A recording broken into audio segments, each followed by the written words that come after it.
राजस्थान में छोटी काशी के नाम से फेमस एक ऐसा शहर है जहां पिछले साल ही 2 अप्रैल 2022 को एक पारंपरिक राजशाही का पूर्व राजशाही का उत्तराधिकारी वंशवर्धन सिंह को चुना गया है। परंतु बात आज राजशाही की नहीं बल्कि लोकतंत्र की करेंगे, उस लोकतंत्र की जिसमें रियासतों और रजवाड़ों की भी बड़ी भूमिका रही है। तो छोटी काशी के नाम से प्रसिद्ध ये विधानसभा सीट बूंदी नाम से पहचानी जाती है और कांग्रेस को बीते 3 चुनावों से छका रही है। चित्रकारी और चितेरों का शहर है बूंदी और आज बात इसी विधानसभा सीट की करेंगे, इसके इतिहास की। एक छोटा सा शहर जिसके दिल में बसा है एक इतिहास, अनूठे इतिहास वाली बूंदी सीट के चुनावी इतिहास में अगर जाएं तो अगर ये देखें कि बूंदी के दिल में क्या है तो ये अनारक्षित विधानसभा है और 312 यहाँ पे चुनावी बूथ हैं। मतदाताओं की संख्या 3 लाख के पार जा चुकी है। बीते 4 साल में यहाँ पे करीब 12,500 वोटर बढ़े हैं, जो बढ़ते जा रहे हैं। ये जनवरी का आंकड़ा है, अब आचार संहिता लागू होने तक ये अपडेट होते रहेंगे। फिलहाल बूंदी जो है वो कोटा लोकसभा का हिस्सा है और यह इलाका यहाँ बीजेपी के टिकट पर ओम बिरला सांसद हैं, जो कि देश की लोकसभा अध्यक्ष की कुर्सी पर आसीन हैं। ओम बिरला लगातार दूसरी बार सांसद हैं। बूंदी हाड़ौती का रियासतकालीन गढ़ मानी जाती रही हैं। तो आज बैटल ग्राउंड यानी कि रणक्षेत्र कार्यक्रम में जिक्र करेंगे बूंदी सीट का, जिसमें पिछले चुनाव यानी 2018 की बात करें तो बड़ी कांटे की टक्कर वाला रहा था। विधायक रह चुके 78 वर्षीय हरिमोहन शर्मा को कांग्रेस ने चुनाव मैदान में उतारा। बुजुर्ग थे, जीत नहीं पाए। अशोक डोगरा ने उन्हें हराया। टक्कर महज 713 वोट की रही। बसपा ने भी इसमें बड़ी भूमिका निभाई। तो बसपा की प्रत्याशी सीता यहाँ पे 3,556 वोट ले गई।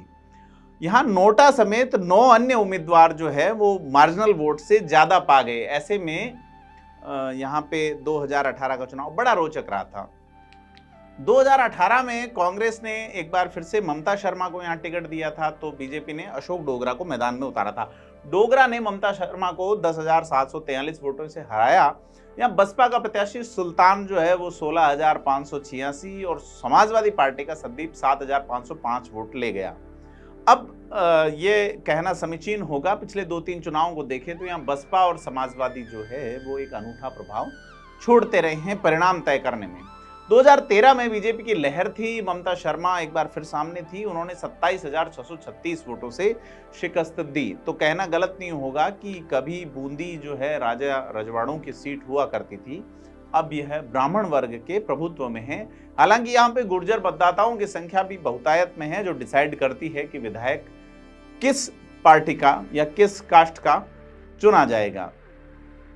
2013 की बात कर रहे थे जिसमें अशोक डोगरा दूसरी बार विधायक बने थे लगातार, और डोगरा फिलहाल तीसरी बार विधायक हैं। और उस चुनाव में किरोड़ीलाल मीणा का भी एक बड़ा प्रभाव देखने को मिला था, जिसमें उन्होंने नेशनल पीपुल्स पार्टी के बैनर तले अपने प्रत्याशी उतारे थे और मीणा के प्रत्याशी भरत कुमार को 13,552 वोट मिले थे। अब बात करते हैं सीट के इतिहास की। पहले चुनाव यानी कि 1951 में किसान मजदूर प्रजा पार्टी के छित्तर लाल यहां से विधायक बने थे। उन्होंने कांग्रेस के ब्रजसुंदर लाल को शिकस्त दी थी। छित्तर लाल बूंदी स्टेट की पुलिस में उप निरीक्षक यानी कि सब इंस्पेक्टर थे। उन्होंने 5 साल की नौकरी की और 1931 में त्याग पत्र दे दिया था। दूसरी विधानसभा यानी कि 1957 में हुए चुनाव ने राजा सज्जन सिंह, दूसरी विधानसभा यानी कि 1957 में हुए चुनाव में सज्जन सिंह कांग्रेस के टिकट पर बूंदी में जीते। उन्होंने निर्दलीय वैद्य नित्यानंद को हराया। वह पहली विधानसभा में, सज्जन सिंह जो है वो पहली विधानसभा में बूंदी जिले की हिंडोली सीट, वहां से राम राज्य परिषद के टिकट पर विधायक बने थे। इससे पहले जो सज्जन सिंह है वो पटियाला में, पटियाला जो स्टेट था, यहाँ मंत्री रह चुके थे। परंतु सज्जन सिंह का विधायक रहते हुए 14 दिसंबर 1960 को निधन हो गया। बूंदी में उपचुनाव हुआ तो बूंदी की सिरोंज सीट से विधायक रह चुके ब्रजसुंदर शर्मा को यहां से लड़ाकर चुनाव जिताया गया। ब्रजसुंदर शर्मा बूंदी नगर पालिका के पहले चेयरमैन थे और नागपुर से LLB किए हुए थे। तो सिरोंज विधानसभा सीट पहले विधानसभा चुनाव यानी कि 1951 में ही बनी थी और उनके विधायक थे प्यारेलाल। उन्होंने कांग्रेस के मोतीलाल जैन को हराया था। 1951 के बाद सिरोंज जो है वो सीट खत्म हो गई। दूसरी विधानसभा में सिरोंज में चुनाव नहीं हुए थे। तो वहां जो उपचुनाव हुआ उसमें ब्रज सुंदर शर्मा जीते थे। बूंदी में भी वो उपचुनाव में ही जीत पाए, लेकिन यहां उन्होंने हैट्रिक लगाई बाद में। 1962 में ब्रज सुंदर शर्मा 8,849 वोट लाए और जनसंघ ने कड़ी टक्कर दी। जनसंघ के प्रत्याशी हुआ करते थे रामदत्त, वो केवल 27 वोट से ब्रज सुंदर शर्मा से पीछे रहे। प्रसोपा यानी प्रजा सोशलिस्ट पार्टी के रामचंद्र भी यहाँ पे करीब 4,500 वोट लेकर आए। उन्होंने 1967 यानी जैसे हैट्रिक की बात करें तो 67 में ब्रज सुंदर फिर कांग्रेस की ओर से थे और जनसंघ के एच प्रसाद के सामने 4,465 वोटों से विधायक बने थे। प्रजा सोशलिस्ट पार्टी के जय सिंह 6,831 वोट लाए थे।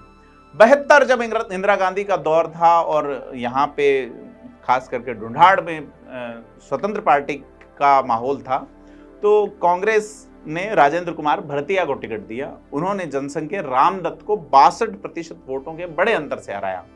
ब्रज सुंदर को इस बार टिकट नहीं मिला, जो कि कंटिन्यू 3 बार के विधायक थे। 1977 में लहर आई जेपी की, यानी कि जनता पार्टी या जयप्रकाश नारायण। इस लहर में बूंदी से ओम प्रकाश शर्मा को टिकट दिया गया। 26 वर्षीय ओम प्रकाश शर्मा जो है वो मीसाबंदी कानून जो था, जिसके तहत भाजपा में आजकल जो नेता है, जो जब जनता पार्टी या जनसंघ में हुआ करते थे, तब ओम प्रकाश शर्मा भी मीसा कानून के तहत जेल गए थे उन लोगों के साथ में। तो फिर कांग्रेस ने भी यहाँ देखा कि पलड़ा कमजोर है, तो उन्होंने ब्रज सुंदर शर्मा को वापस चुनाव में उतारा। अब ब्रज सुंदर शर्मा जो कई बार विधायक रह चुके थे, उन्हें जनता पार्टी के प्रत्याशी ने 40% वोटों के बड़े अंतर से हराया और विधानसभा पहुंचे। इससे अगला यानी कि 1980 में ब्रज सुंदर शर्मा एक बार फिर चुनाव जीते और उन्होंने बीजेपी के स्वर्ण लाल को करीब 2600 वोटों से हराया। यहां से अगले यानी कि 1985 के चुनाव में हरिमोहन शर्मा को कांग्रेस का टिकट दिया गया। वही हरिमोहन शर्मा जिन्हें 2018 में प्रत्याशी बनाया था। तो उन्होंने 6,137 वोट से पूर्व विधायक ओम प्रकाश शर्मा को हरा दिया। बीजेपी ने 1990 में टिकट बदला और कृष्ण कुमार गोयल को थमाया, तो उन्होंने हरिमोहन शर्मा को हरा दिया। हरिमोहन शर्मा यहां से सीट छोड़ के फिर हिंडोली चले गए और 12वीं विधानसभा में विधायक बने थे। हरिमोहन शर्मा, आपको याद होगा, अशोक गहलोत की 12वीं विधानसभा में जो सरकार थी उसमें मंत्री भी रहे थे। 1993 में बीजेपी ने एक बार फिर टिकट बदला और ओम प्रकाश शर्मा को दिया, तो उन्होंने कांग्रेस की ममता शर्मा को करीब 9,000 वोट से हराया। 98 में ममता शर्मा ने बीजेपी के पूर्व विधायक रहे कृष्ण कुमार गोयल को करीब 22,000 वोटों से शिकस्त दी। ममता शर्मा बाद में संसदीय सचिव भी बनाएगी। हालांकि 2003 में भी ममता शर्मा चुनाव जीती। यहां से बीजेपी ने भी महिला प्रत्याशी सुमन को मैदान में उतारा। टक्कर कांटे की रही थी, करीब 4500 वोटों का अंतर रहा था। लेकिन 2003 में बीजेपी की हार में समाजवादी पार्टी की बड़ी भूमिका रही। मैं आपको पहले बता चुका कि समाजवादी और बसपा यहाँ पे परिणाम बीते 2-3 चुनाव से तय करते हैं। तो 2003 में जो समाजवादी के प्रत्याशी हुआ करते थे संदीप, वो करीब 16,500 वोट ले गए। यह कांग्रेस की सीट पर अंतिम जीत थी। 2008, 13 और 18 में बीजेपी के प्रत्याशी लगातार जीत रहे हैं। अब चूंकि एज वाला फैक्टर या अन्य चीजों के चलते बीजेपी टिकट बदलने की ओर सोच रही है। पंजाब के रोपड़ शहर में पैदा हुए हैं मौजूदा विधायक जो हैं अशोक डोगरा, अब 70 साल के हो चुके हैं। तो क्या बीजेपी यहां टिकट का बदलाव करेगी? हालांकि यह सीट अधिकांश समय ब्राह्मण नेता के हाथ में रही है। इस बार यहां क्या खेल चलेगा और क्या दांव होंगे, ये तो वक्त बताएगा। लेकिन फिलहाल आप थिंक 360 को सब्सक्राइब करने का दांव चल ही दीजिए।